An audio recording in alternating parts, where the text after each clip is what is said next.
బౌల్లో ఆనియన్స్ ఉన్నాయి కదా, ఇక్కడ టేబుల్ చివర నెంబర్స్ ఉన్నాయి. ఒక్కొక్క ఆనియన్ తీసుకొని వేయాలి. ఆ ఆనియన్ ఏ నెంబర్ని క్రాస్ చేస్తుందో అన్ని గ్లాసులు కింద పడేయాలి. 1 minute ఎవరి లైన్ ఖాళీ అవుతుందో వాళ్ళే winner. Okay, get ready, start. పండు 3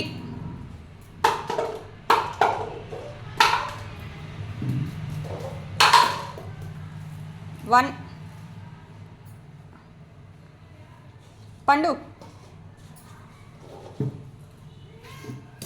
3 వరలక్ష్మి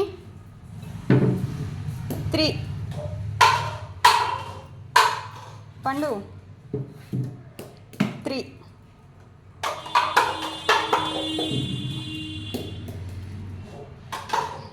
ఇంకొకటి 3 వరలక్ష్మి పండు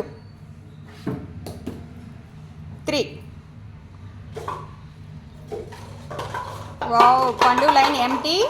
వెరీ గుడ్. ఇంకెందుకు వస్తున్నావు?